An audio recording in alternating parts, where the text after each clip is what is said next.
Hello, mamas. Sorry, as the video started, I was like, welcome to day 4 of the Mom Bod Workshop. Today, we are going to talk all things food. I know this is a big trigger subject for a lot of people, and my goal today, so I don't do anything if it's not fun. Like, that's like my personality. If you've ever taken any personality tests or anything, every kind of test I come up with, it's the person who's motivated by fun.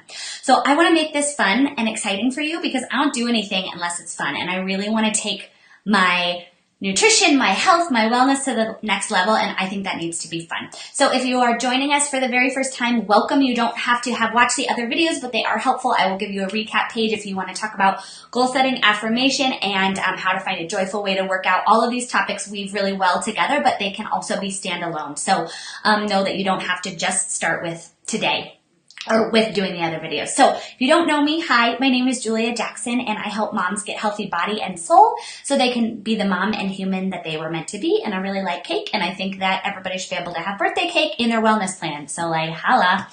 So I'm going to change up a little bit in my email. I talked about some of the things I was going to talk about today. But I had a lot of really good questions in the group today and in the comments. And so I'm going to bypass a few things that I was going to do. And they'll kind of be interweaved with what I'm going to talk about anyways. But I'm going to change it up a little bit because everybody asks for meal planning. And so if you ask for it, Mama wants to give it to you. Because if that's the place you need help with, that's going to make your life easier and lighter, that's what I'm going to give you. Okay? So I got some emojis. You guys are there. Hi, Candy. Hi, Taylor. Hi, Jordan. Hi, Trisha. I think I have questions from both Taylor and Jordan. And if you guys think of anything else too, pop them in the comments so you don't forget if mom brain strikes. If you wait till the end, you might forget. So go ahead and pop them in there and I will take note and we can come back to them at the end. So here's what I want to talk about with food. We have been told this myth. Oh, let me turn my little light on. Can you guys see me a little better? It's not like a fancy ring light. It's just a desk light, but it just lights up my face a little bit better.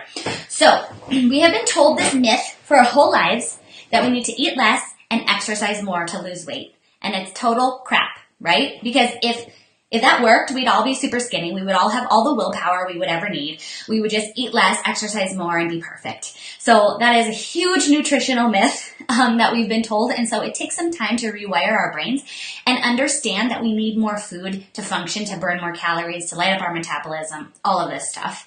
And as I said in my email, when you're undernourishing your body, you're basically starving it of nutrients and nutrition, and it's making your metabolism go down the tanker because your body doesn't have what it needs to be fueled. And maybe like when you were in your early 20s, you could do that. I know that was me. Like I could cut calories or do a juice cleanse or something and I would lose weight really fast. And I think that has caught up with me. Now I'm in my 30s, that doesn't happen anymore. And because of that, I have to really work to sort of redo my metabolism, which it's totally possible. Like you're not going to ruin yourself or your thyroid or your metabolism. Like it's all fixable. Food is medicine and it can heal you. You just have to be aware of these things and make sure, especially as moms. And I know a lot of the comments were, I get busy and I don't eat. And so fundamentally, one of the first things I want to talk about is, like the through line for this Mom Bod Challenge is that in order to take care of your family, you need to take care of yourself. And so that means making some sort of meal, it needs to be non-negotiable, that you need to get some food in because you need to be fueled up so you can take care of those little people. Okay. So I just want to reiterate that punishment, whether you're underfeeding your body or you're over-exercising or both, does not lead to holistic health, and only, really nourishing your body and finding true joy in your movement. That's the way to a healthy mindset and to actually losing weight. So just remember that we are just rewiring everything we've learned about dieting. So that's the biggest myth. So here's what happens is we talk about that and then everybody goes, what do I eat then? Tell me what to eat. And that's another thing that we are sort of ingrained to do is like, give me a meal plan. Tell me exactly what to eat. And I am not here to do that because I want to empower and inspire you to figure out what's right for you. I think it's always good to have ideas and recipes and inspiration. Like that's not what I'm saying, but I'm not saying there's a one size meal plan that fits all.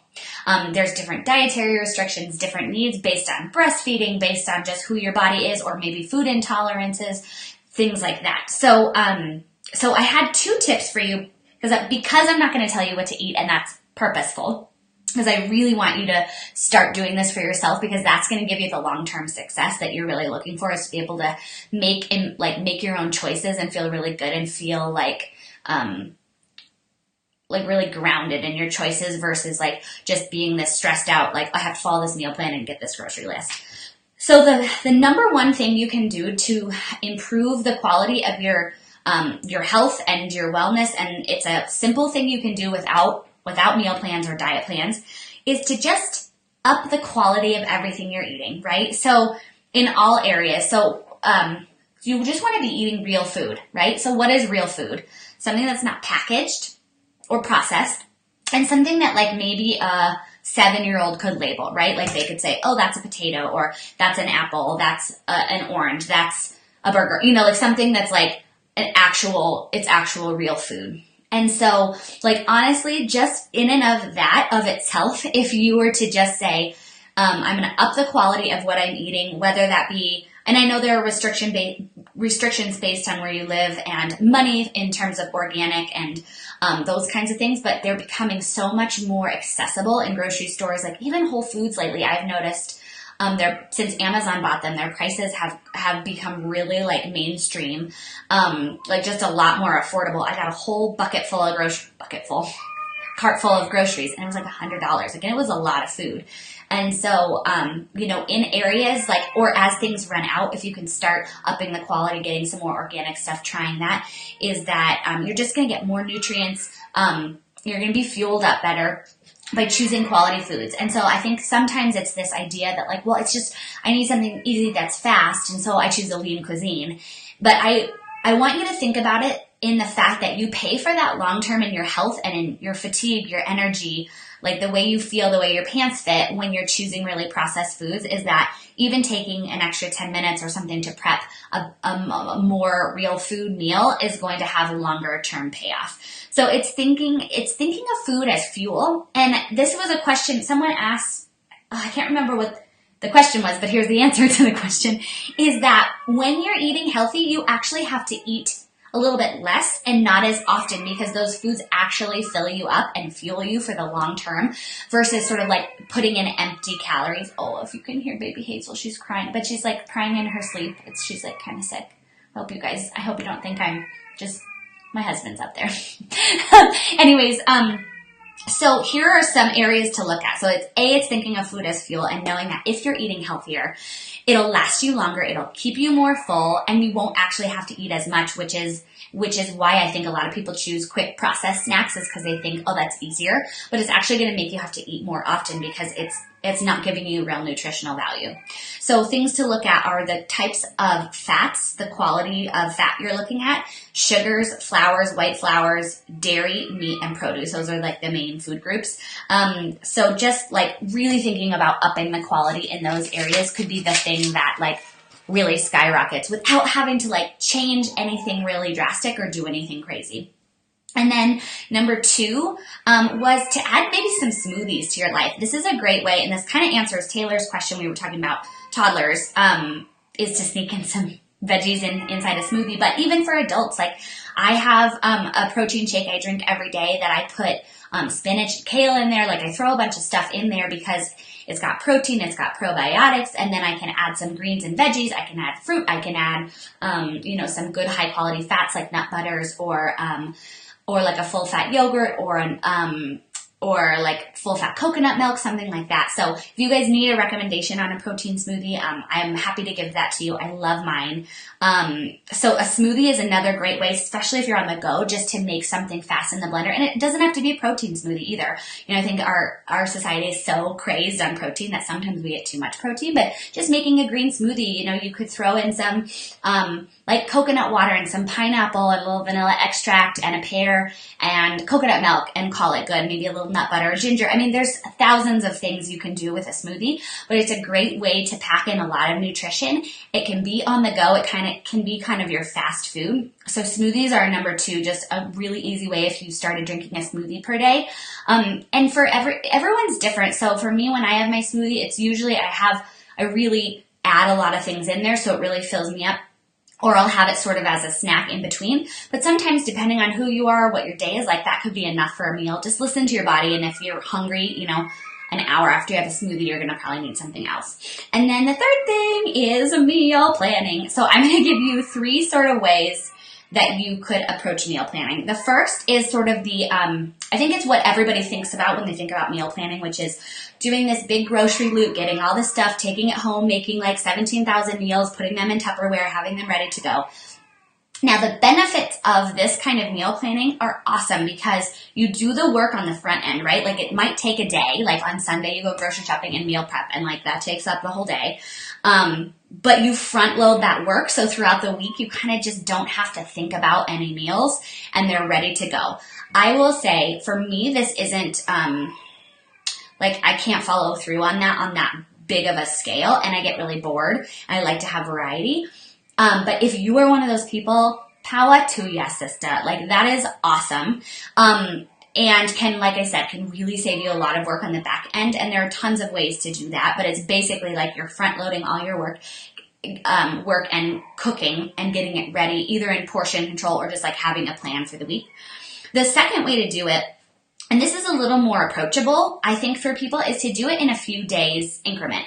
So like maybe tonight I would make a few nights worth of overnight oats that I would have for breakfast in the morning, and a couple salads, and then one dinner that would last 1 or 2 days, like a big pot of soup or something in the crock pot or something like that, where you're taking, you know, maybe 30 minutes or an hour and prep for the next 2 or 3 days versus taking a whole day and prepping for the whole week. And that can be really sustainable to say, whether you grocery shop all at the beginning and then just kind of prep throughout the week. That is really helpful, and it's a little more manageable. It's like a more of a bite-sized way to meal plan versus like the big whole to do. And then the third approach, which is the minimalist approach, which is what I take, is I basically just plan dinners. Like I make sure I have the ingredients and the things I need for the dinners I love, and they're always easy, things I can make in like 30 minutes or less. I have those set. And then we basically just put on our meal planner like 2 breakfast options and 2 lunch options that we'd have every day. So for us, our usual breakfast options are like veggie scrambles. That's a great way to get vegetables in, is to scramble them up in eggs. And usually kids can't really taste them because they can get like, they're soft and they're like part of the scramble. Because I have a hard time just eating like raw vegetables or I'm not a salads person, so I love getting my veggies in the morning with my eggs. And then our other breakfast, sometimes we do oatmeal, not all that often because usually I want a little more protein than that in the morning, or we'll do the smoothie like I talked about. And then at lunch, it's either a smoothie or I'll flip it and do eggs. So if I had a smoothie in the morning, a lot of times I'll do eggs for lunch, which is like totally, like if you love eggs like I do, you can have them any time of the day. You can make a frittata for dinner, like whatever it is.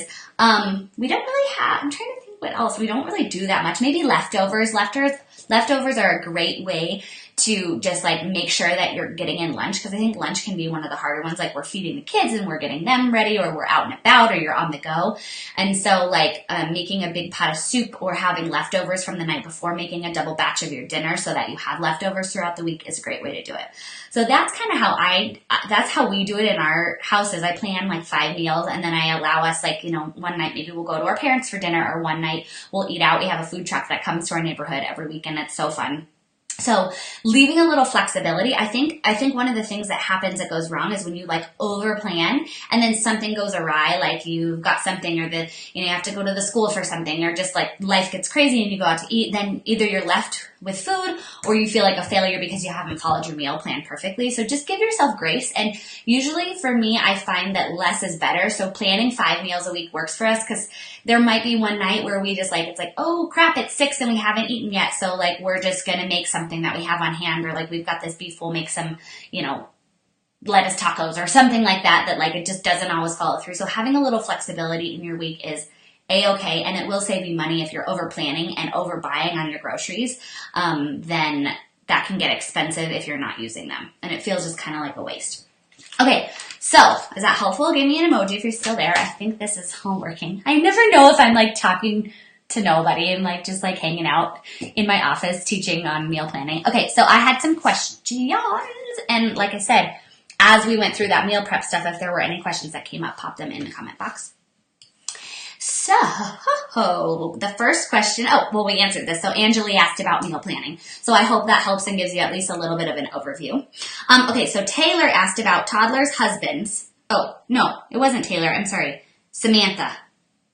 I don't know. I had the T, so I thought Taylor. But Samantha asked about toddlers and husbands. So my first tip was to get in a smoothie for a kiddo because they won't know that spinach is in there. And here's another good one to put in smoothies is frozen cauliflower because it essentially has no taste, has no color, and so they won't ever know if you sneak it in there. And here's what I would say. So I don't have, Hazel is still really little and she's pretty much still eating whatever we tell her. So I don't know what it's like to have to discipline a picky toddler. My instinct though is you are their parent, right? And you are helping guide their life and choose what's best for them.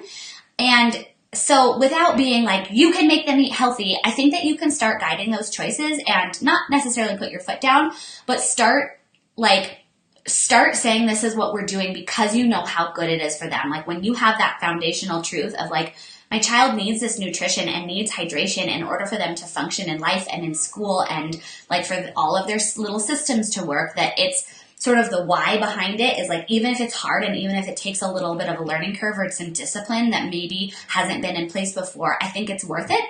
And ease them in. If a kid is used to eating Cheetos and, I was going to say milk chocolate. What's it called?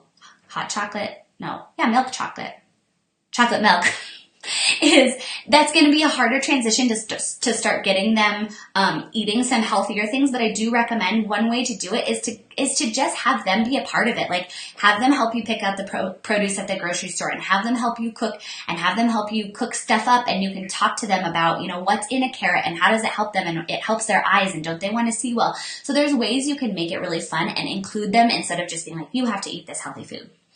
And then I will say on husbands are adults. So kids, we can help inform their choices because we're their moms. But I don't know necessarily if you can make your husband do anything, and pushing him, I don't think is the answer. And so my best advice would for you to just feel really solid in what you're doing and the way you want to eat, and just give him lots of love. And if he wants to join in, great.